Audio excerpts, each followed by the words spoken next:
Everybody's asking the same question. What's wrong with Auburn's defense?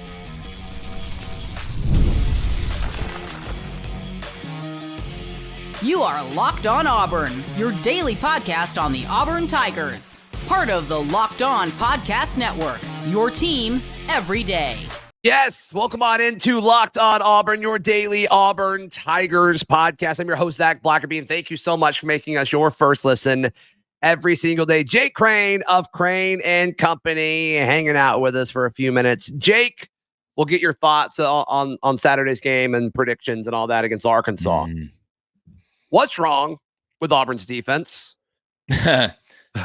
Well, look, I say all the time, typically it's multiple things going on, right? It's never really, not that never may be too strong of a word, but it's not typically just one thing because you're having to do something to make up for something else. So without getting too in the weeds, I do want to say DJ Durkin and his staff, they know what they're doing. Sure. Right. It's not like Auburn's going out there and yeah, there's been some busted coverages, right? People will talk about the 3 down, and I get it. We'll get into that in a second. But DJ, you can see the adjustments, right? That even the adjustments they're making at halftime are good adjustments. Half has been pretty good. Yeah, and it's not like the game plan going in is so crazily different than the adjustments, but it's one or two, tweaks that you're seeing. Athletically, look, a coach can only do so much. The buck stops with the coaches, right? They're the ones that are responsible for the scheme and bringing in the players. Therefore, the roster is the responsibility of the coaches. And we knew it's going to take time to build this Auburn roster from a depth standpoint and to get enough quality players, right, to be able to compete at the highest level consistently through injuries and all that. When I look at Auburn just athletically right now, we don't run well. That doesn't mean that like Falk isn't athletic or there's not some unreal athletes. We just don't have enough of them. Watch the way, and people talk about angles, and they're right. But athletes that aren't elite can't get away with taking any bad step, right? You can't make up for it. Like you look at like a freshman like Dylan Stewart at South Carolina. He can take 2 bad steps and make up for it because he's so incredibly explosive and athletic. Auburn really doesn't have those guys. So one bad step, one bad move in eye discipline, one false step, and you're cooked. Dampier's a good athlete, but there is no way that he should have been running around Auburn's defense. And when I say around, I mean around, getting beat to the edge. It's not like it's stick your foot in the ground and get north. So as a coach, you're like, all right, my job is to adjust to our personnel enough to put the best players out on the field that give us a chance to win. I think that's why you saw the 3 down, because Auburn feels better about not having as many D linemen out there, I guess, as other guys, and they can make up for it. You got to have 3 down. You got to have 4 down. But we've all seen what Auburn has done with the 3 down.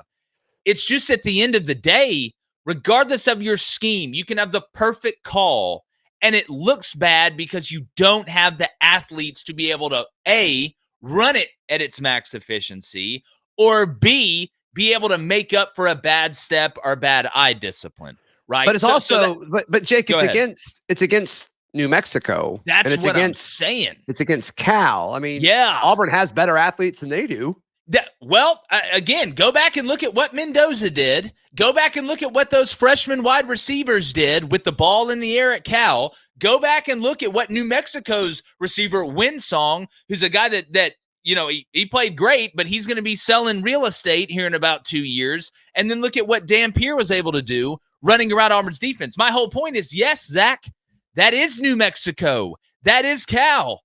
It ain't Bama or Georgia or some of these guys that are Olympic-level athletes. That's what worries me. So if you're DJ Durkin, you're sitting here saying, all right, if we're deficient athletically overall, I've got to find a way to keep everything in front of us.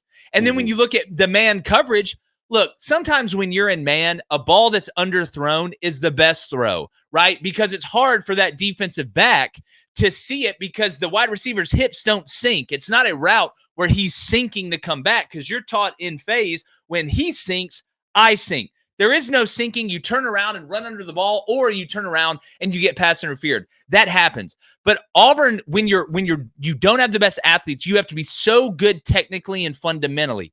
Auburn doesn't, at least from what I've seen, and I'm sure DJ and them have talked to him about it, they're not reading the wide receivers in man coverage. The eyes will fool you. The head will fool you. When you're at safety, they will stim you and look out to go inside. It's a tale as old as time. But you know what doesn't fool you?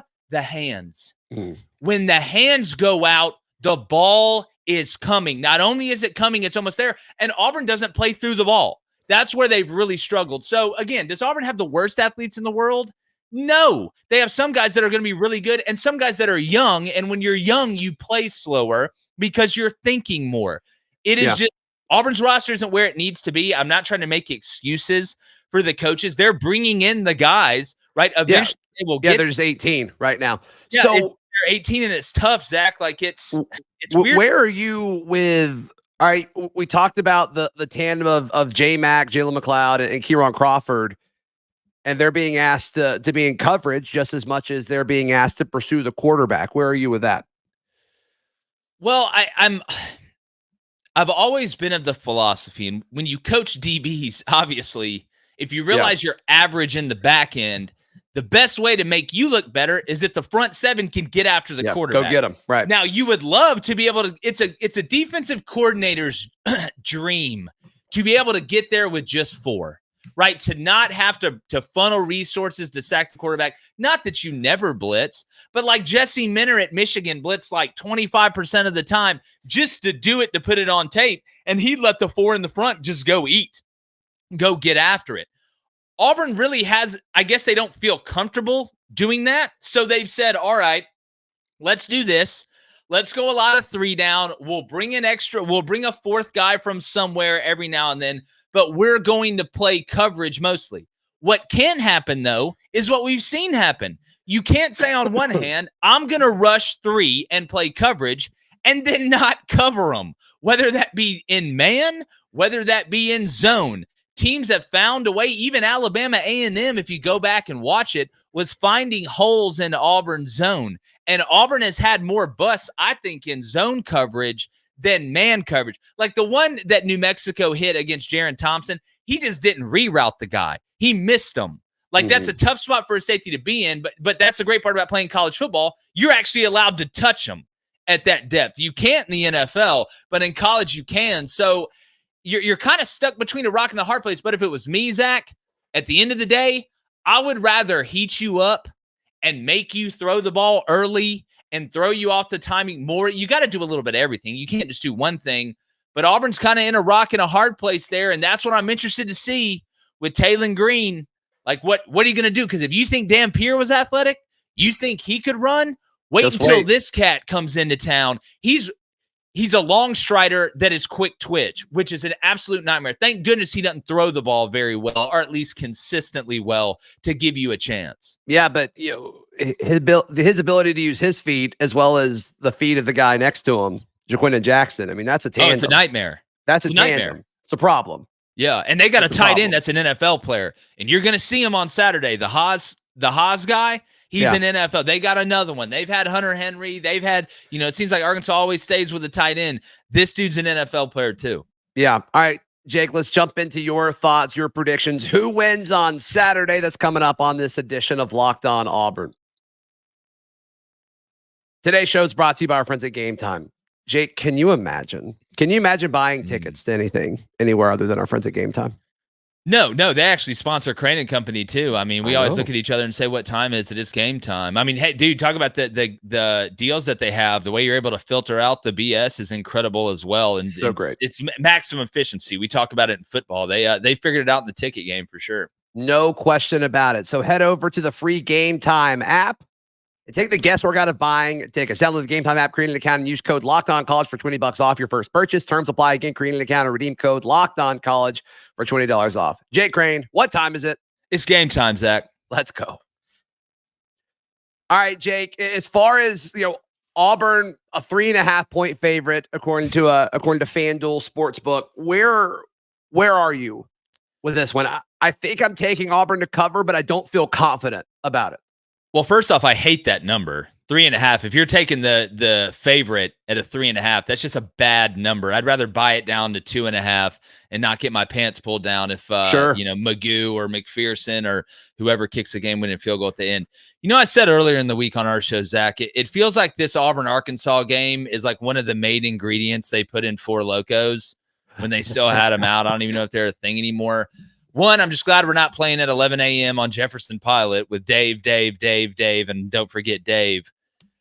I worry about this game because it's going to be faster for Hank Brown, right? Which is going to make the decision-making process harder, right? It's one thing to do math when you got time to take the test. It's another when it's, you got 1 minute to do 4 problems. Sure. But Hugh Freeze is going to try and get that run game going. He's going to try and give Hank some easy throws early, which I'm worried that Travis knows that, T-Will, the DC, so they're probably going to play a lot of jump and trap coverage early. That's what I would do to take away the short and intermediate game and make Auburn prove to me that they can take the top off and they're willing to take the top off with Hank Brown. I think it's always a crazy matchup. Arkansas defensively, I'm not sold on them. They did a good job against Ollie Gordon, but they loaded the box, and Oklahoma State missed some wide open guys early in that game. Yeah. It's going to be back and forth. I think this is a game, Zach, where a team doesn't win it, a team is going to lose it. Who's going to turn the ball over? Who's going to drop a punt? Who's going to get a field goal block? Who's going to have an inordinate amount of penalties, including on first down, to put them behind the chains? I'm worried. Sorry, Jake, go ahead. No, go ahead. Well, if it comes down to a quarterback taking care of the football, who do you trust more? Taylon Green or Hank Brown? Well, it's an impossible question to answer because I don't have a sample size big enough for Hank Brown. I do know that if you're Auburn, you're hoping you're catching Taylon Green on a bad day, right? The question coming into this season for him was, yes, Bobby Petrino is going to have a great plan for him, right? He's going to utilize his strength, but can he consistently be an accurate thrower of the ball? Nobody's asked him to be Drew Brees or Dan Marino, but you saw against Oklahoma State, he threw the ball about as well as he's going to throw it. But then against UAB, he couldn't hit water if he fell out of a helicopter into the Pacific Ocean. So if you're Auburn, you are hoping to force him into passing downs, and you get those overthrows, which lead to interceptions by safeties and guys playing in the back end of the defense. I think Arkansas is actually going to lead throughout most of this game, but Auburn is going to find a way in the fourth quarter to win it. I think Auburn kicks a 42-yard field goal from the right middle as time expires to beat Arkansas 27-24. Wow, that was really specific. If that happens, you're going to have some you're going to have to answer some questions. What did Vicky Valancourt say? It's not no guess. It's what it's going to be. Wow. Hey, I think every Auburn fan would be okay with that. Jake Crain, how can people check out everything you've got going on? Yeah, man, it's really easy. Whether it's YouTube, Apple Podcasts, Spotify, doesn't matter. I mean, we're talking everything college football. Have live calls, a live chat that's very active. It's CRAIN and Company, 2 p.m. to 3:30 p.m. Central. If you want to catch us live, if not, it stays on demand. We got a great Auburn, Arkansas full game breakdown that we just dropped as well. If you want to check that out. So as usual, Zach, it's going to be interesting. It's never boring as an Auburn fan, but no, at least I'm dead inside. So, but we'll see what happens. Yeah, just when we say we can't get hurt anymore, they find new ways to do it, but that's okay. Everywhere I go, I see your face. Please like the video. Please subscribe. We'll see you next time. This has been Locked On Auburn.